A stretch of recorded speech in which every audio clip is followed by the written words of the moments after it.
비교는 우리가 가장 빨리 불행해지는 방법이다. 비교는 국가도 직업도 다양한 18, 88세 사이에 속하는 2250명의 사람들을 대상으로 스마트폰 앱을 다운로드하게 해서 진행한 거대한 장기 연구의 결과가 2010년에 발표되었다.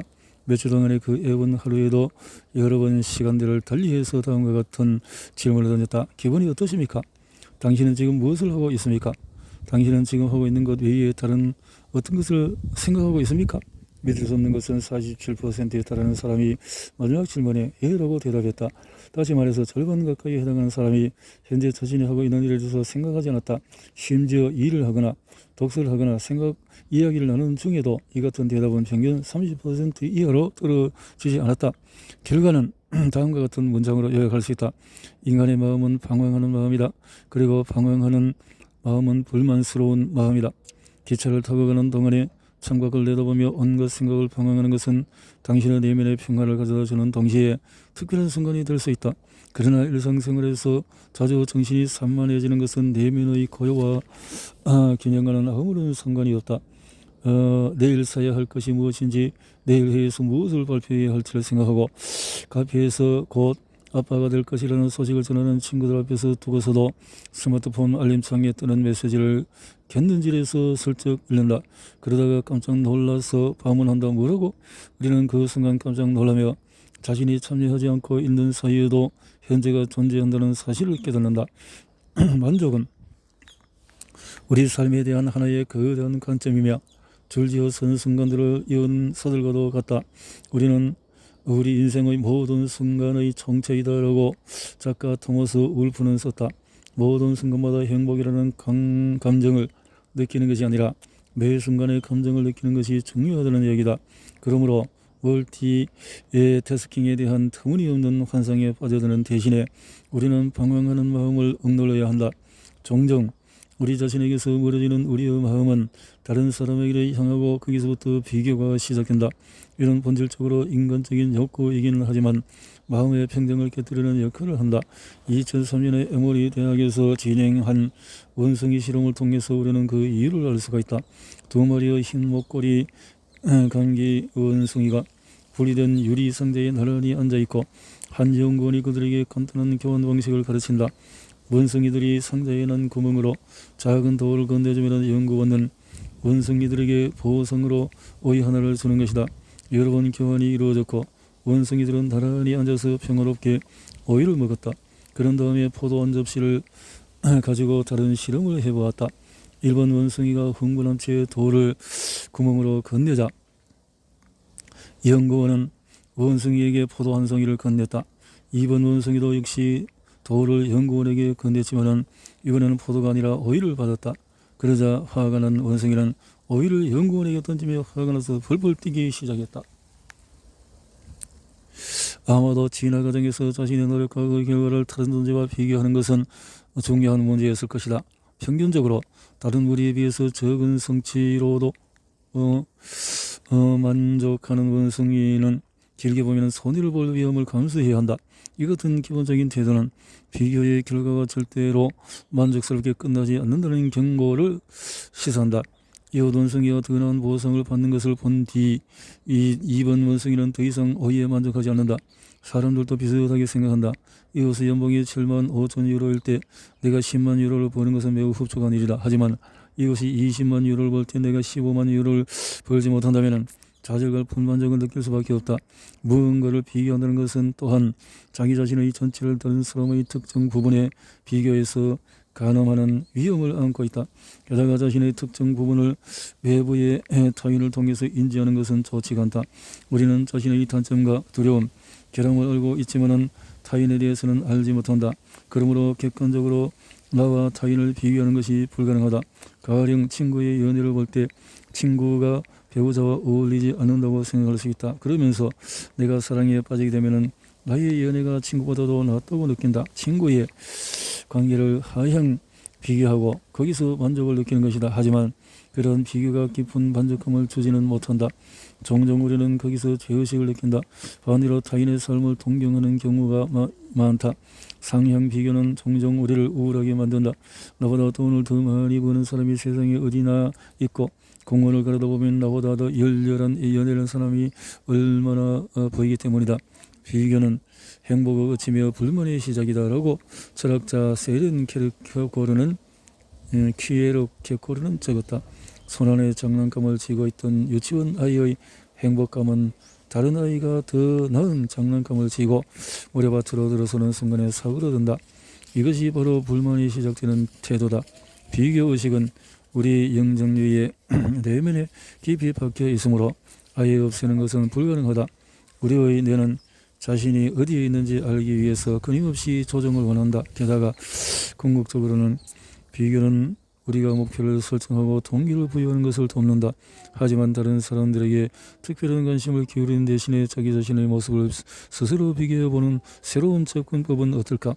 만족을 아는 아마추어 운동선수는 달리기를 할 때 자신을 앞질러가는 다른 선수들과 비교하는 것이 아니라 스스로를 최고의 모습일 때 자신과 비교한다. 하프 마라톤에서 어떤 성적을 거두느냐가 중요한 것이 아니라 지난해보다 빨리 완주하는 자가 더 중요하다. 우리가 다른 사람을 무시하지 않고 자신에게 더 집중한다면, 더 늦기 전에 스스로를 자신 안에서 비교한다면 우리는 스스로 이룬 것에 성공한 것에 대해서 더 잘 깨닫게 될 것이다.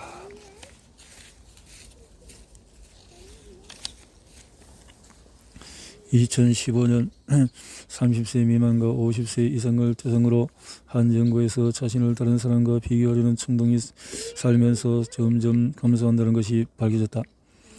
연구원들은 도년에 다른 사람의 현재보다 자신의 과거와 현재 모습을 비교하는 경향이 커진다고 추정했다.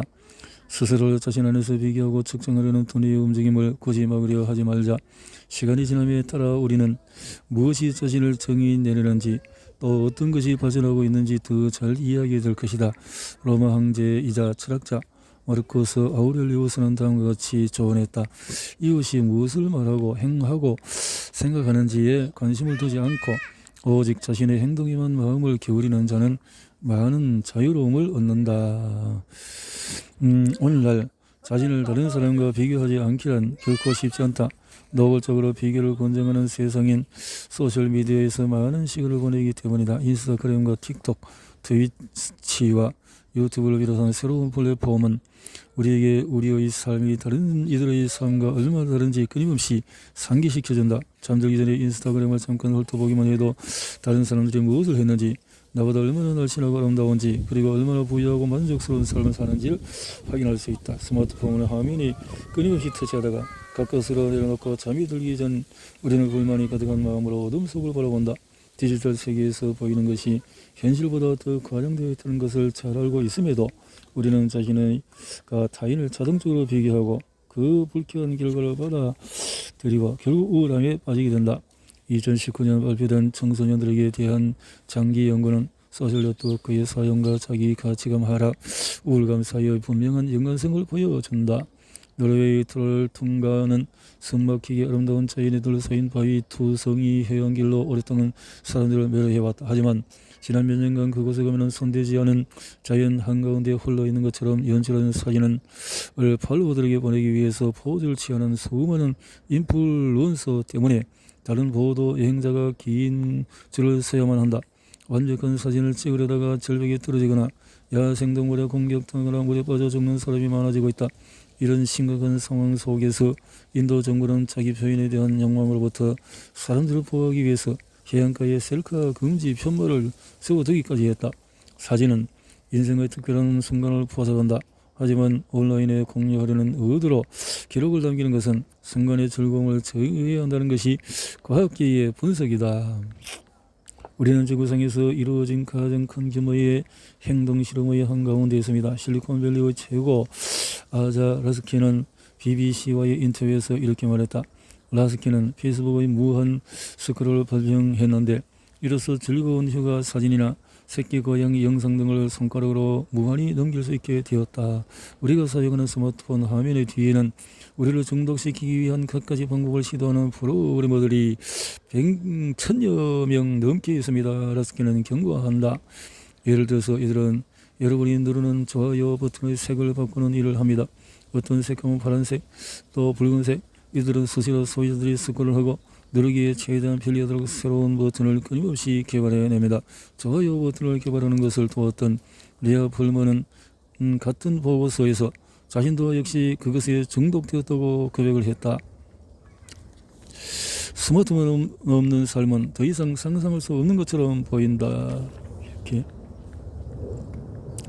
르르 대학의 심리학자 스카야 박사는 젊은 여성과 남성으로 구성된 두 개의 무작위 그룹을 대상으로 2020년 연구를 수행했다. 통제 그룹은 평소보다도 소셜미디어를 사용했고 다른 그룹은 2주 동안에 평소보다 20분 더 적게 소셜미디어를 사용하기로 했다. 두 번째 그룹은 처음 7일 동안 어려움을 토로했다. 마치 마약에 대한 욕구가 강해지는 금단 증세처럼 소셜미디어에 대한 욕구가 증가했다. 하지만 둘째 주가 되면서 전환점이 생겼다. 그때부터는 실험 참가자들이 우울 증세를 덜 보였고 운동을 더 많이 했다. 우리는 스마트폰을 비롯해서 언제나 사용할 수 있는 소셜미디어가 매우 똑똑한 사람들에 의해 만들어진 것이며 저항하기에 꽤 어렵다는 사실을 깨달아야 한다. 커피나 알코올처럼 중독성이 강한 물질로서 적절한 양을 필요로 하는 것이다. 적절한 양. 심리학자 에드 디너는 1990년대 초반에 이러한 사고방식을 오류라고 밝혔다. 다른 사람보다도 전체적으로 만족감이 큰 사람들의 삶은 작고 긍정적인 순간들로 차있다고 그는 지적했다. 우리는 부유해지는 것이 만족을 보장하지 않는다는 것을 잘 안다. 우리 경제는 최신 아이폰을 사기 위해서 혹은 신지도 못할 신발을 사기 위해서 조바심을 내며 줄을 서 있는 사람들을 통해서 번창하고 있다. 하지만 우리의 삶의 만족도는 그런 소비로부터 거의 혜택을 받지 못한다는 연구 결과가 수년간 축적이 되었다. 경험은 사람들을 서로 연결하는 반면에 물질적인 것들을 서로 구별을 짓는다. 경기장에서 선수가 골을 넣었을 때 팬들은 서로 보듬지 않고 기뻐한다. 그 순간에는 누가 어느 차를 운전하는지 어떤 시기를 차고 있는지가 중요하지 않다. 경험 그 자체만이 소중하다. 그런데 기억은 우리를 자유롭게 해주는 반면에 우리가 소유한 것들은 오히려 우리를 속박한다. 나는 정리의 기술이라는 책이 세계적인 베스트셀러가 된 것이 하나도 놀랍지 않다. 작가 곤도 마리에는 우리 삶에서 불필요한 짐을 정리하고 버리고 없애는 것이 얼마나 좋은지 설명한다. 산더미처럼 쌓인 물건 속에서 자존감을 회복하는 일이 너무나 힘겹다. 그러므로 우리 자신과 지구를 위해서 애초에 많은 물건에 돈을 쓰지 않는 것이 낫다. 또한 조사 결과 전 세계적으로 만족도와 돈을 시간과 기꺼이 바꾸고자 하는 태도 사이에는 연관성이 있다는 것이 밝혀졌다. 주말에 영수증이나 온갖 서류를 뒤적이는 대신에 세금 전문가에게 돈을 지불하고 이웃집 소년에게 우리 집 잔디를 깎아달라며 돈을 주고 청소 전문업체에 창문 청소를 맡기는 것이다. 이런 일을 시키다니 자신이 너무 게으르게 사는 게 아닌가 자책하기보다는 지나치게 많은 일과 물건이 우리 삶을 채우고 있지는 않나 반성해보자. 2008년 수백 명의 미국인에게 번 돈은 어디에 쓰는지 물어보았다. 자신을 위해 돈을 쓰는 것과 만족감 사이에는 어떤 연관성도 없었다. 우리가 최소한의 삶을 영위하기 위해 필요한 것보다 더 많은 돈을 버는 편안한 삶을 누리고 있다면 공식은 매우 간단하다. 산더미처럼 쌓여있는 물건을 사는 대신에 경험과 시간을 확보하고 다른 사람들을 위해서 무언가를 한다면 우리의 만족도는 높아진다. 마지막으로 우리의 감정세계는 만족의 사다리에 우리가 어디쯤 위치하는지를 보여주는 가장 중요한 열쇠다. 행복 추구가 삶의 필수 요건이자 삶과 만성에서 긍정성을 찾아야 하는 이 세상에서는 행복을 느껴야 한다는 압박감이 상당하다. 부정적인 감정은 우리 삶을 힘들게 하기 위해서 존재하는 것만은 아니다. 오히려 지금까지 여러 번 봐온 것처럼 우리에게 도움을 주는 요소다.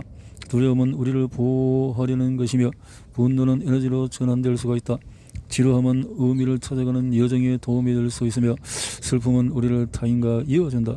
수치스러움을 느낄 때 사람들은 기꺼이 우리를 용서하려고 하고 다시 공동체 속으로 받아들인다. 슬픔을 표현하는 이런 다른 이들로부터 도움의 손길을 얻기가 쉽다. 또한 부정적인으로 보이는 질투심이란 감정도 상대가 나에게 얼마나 큰 의미가 있는 사람인가를 보여주며 가장 소중한 관계를 위해 최선을 다하도록 동기를 보여준다. 부정적인 기분에 빠지는 것은 인간 본성의 한 부분이다. 부정적인 감정을 억누르고 그러한 느낌을 회피하는 사람은 부자연스러운 행동을 보일 수밖에 없다. 그러므로 우리 감정 세계의 어두운 면이 인간의 만족도에 기여한다는 최근의 연구 결과는 전혀 놀랍지 않다. 샌프란시스코 지역 출신의 1300명 이상의 성인을 대상으로 한 연구에서 버클리 대학 교수 아이리스 마우스는 어두운 감정에 맞서 싸우는 사람들은 쉽게 스트레스에 빠지고 만다는 사실을 보여준다. 마우스 교수는 부정적인 감정을 받아들이지 않는 것이 오히려 그 감정을 더 중요시하는 결과로 이어져 부정적인 감정이 더 큰 영향을 발휘하게 할 수 있다고 말한다. 우리의 만족도는 상당 부분 우리가 제대로 된 감정을 느끼고 있느냐에 달려 있다고 한다. 그 느낌이 긍정이든 부정이든 상관없다. 우리의 삶에는 기분 좋지 않은 것이 당연한 순간들이 가득하다. 그 사실을 받아들이면 우리는 더 나은 삶을 살 수가 있다. 문득 슬픔에 빠지는 것보다 사랑에 빠지는 것이 나을 것이다. 하지만 사랑하는 사람이 죽으면 우리는 깊은 슬픔을 느끼는 동시에 그 감정을 느끼고 싶어한다. 우리가 화학요법을 거쳐서 암에서 회복된다면 그것을 어떤 특별한 생명을 위한 경험이라고 인식하기보다 끔찍한 부담으로 느끼는 것은 당연하다. 만약 우리가 부정적인 감정을 덜 부정적으로 평가한다면 우리의 만족감은 조금 더 클 것이다.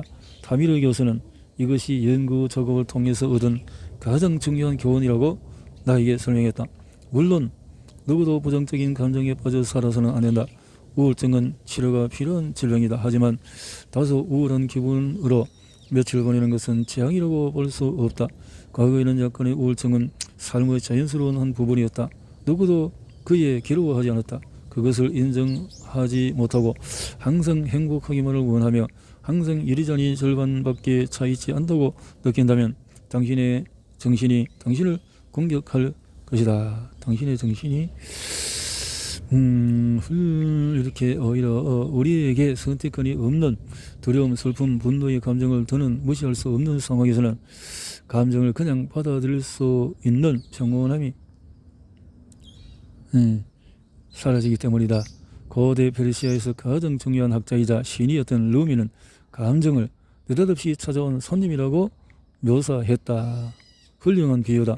루미가 속한 손님을 환대하는 문화에 따르자면 우리는 모든 감정의 문을 열고 환하게 웃으며 부정적인 감정조차 환영해야 한다. 만족으로 가는 길은 죽음을 만나는 것으로 끝이 난다고 나는 생각한다. 죽음을 두려워하는 것은 인간의 본성이다. 하지만 이를 부정하는 것은 지혜롭지 못하다. 이제 유한성에 대한 깨달음이 만족감을 강화한다는 것을 우리는 잘 알고 있다. 우리의 행복은 순간을 즐기며 나 아닌 타인과 좋은 관계를 맺는 데서 온다. 2018년에 한 연구에서는 미국의 젊은이들에게 한 곳에 4주 정도만 살다가 먼 곳으로 이사하는 상상을 하라는 요청을 했다. 연구 초기의 단계로부터 이들은 요청을 받지 않은 대조군보다 삶이 훨씬 더 큰 만족도를 보인다는 사실이 드러났다. 이런 차이의 주요 원인은 타인과의 치밀한 유대감이었다. 이별이 다가오면 부모님과 친구 또는 함께하던 팀원들의 진정한 가치를 알게 된다. 이완성이 없는 삶에서는 이런 느낌이 저 멀리 사라지게 된다. 때때로 영원한 것이란 없다는 사실을 의식적으로 깨닫는 것이 당신을 행복하게 만든다. 인간은 만족할 줄 모르는 동물이고 잠깐 한눈을 파는 사이에 만족을 쫓는 삶을 살아갈 수 있다. 좋은 기분이란 우리 문화에서 매우 중요한 기대 조건이다.